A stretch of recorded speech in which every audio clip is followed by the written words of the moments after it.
আসসালামু আলাইকুম সবাইকে। বাংলাদেশ দলের আগামীকাল আফগানিস্তানের সাথে শেষ ম্যাচ।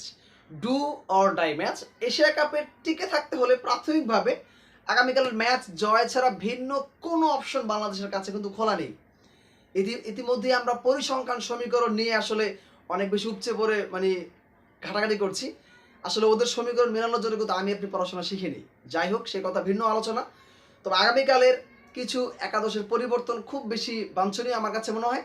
সেক্ষেত্রে শরীফুলের পরিবর্তে তাসকিন অবশ্যই আসবে। শেখ মাহাদির পরিবর্তে নাসুম আহমেদকে আমরা দলে দেখব।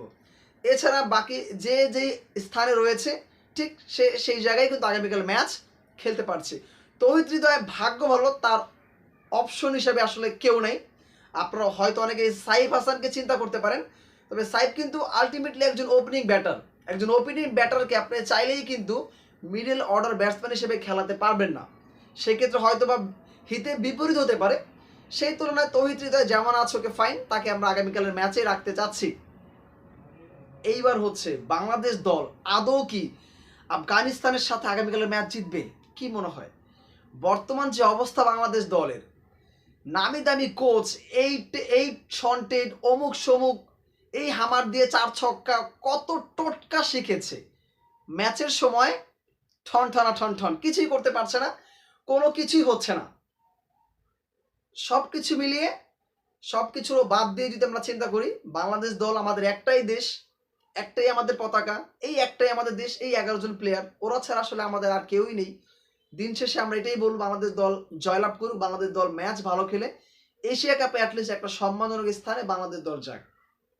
এটা আমাদের আবেগের কথা। তবে আমাদের আবেগ নিয়ে বাংলাদেশ দল এত এত পরিমাণে খেলেছে যা চিন্তার বিষয়। ওরা 11 জন মাঠে খেলে, আর 18 কোটি, ওরা বাদ দিয়ে 18 কোটি মানুষ বা 19 কোটি মানুষজন টিভি পর্দায়, বিভিন্ন ওয়েবসাইট, বিভিন্ন ধরনের ইউটিউব চ্যানেল, সব জায়গায় এইভাবে করে চাতক পাখির মতো চেয়ে থাকে কখন বাংলাদেশ দল ম্যাচ জিতবে। আর ওই গর্ধবগুলো আসলে বাংলাদেশের এই ইমোশনটা আসলে ওরা বোঝে না। ওরা বোঝে না বিধায় ওদের এই অবস্থা। 30-40 বছর ধরে ওরা ইন্টারন্যাশনাল ক্রিকেট ম্যাচ খেলছে, উন্নতির রস্যও ওদের মধ্যে নাই। নাই মানে একেবারেই নাই। নামি দামি যতই কোচ আনুক, যত কিছু আনুক, যদি আসলে ওরা মন থেকে ফিল না করে যে বাংলাদেশের মানুষজন আমাদের খেলা দেখে কান্না পর্যন্ত করে দেয়, বাংলাদেশের মানুষজন আমাদের খেলা দেখে আমরা হেরে গেলে খাওয়া দাওয়া বন্ধ করে দেয়, সকল কাজ কারবার রেখে অনেক স্যাক্রিফাইস করে আমাদের খেলা দেখে, এই মানুষগুলোর জন্য আমরা একটু বেটার ক্রিকেট খেলি, যখনই ওরা এটা চিন্তা করতে পারবে তখনই বাংলাদেশ দল ভালো কিছু করবে। আদারওয়াইজ তেমন কোনো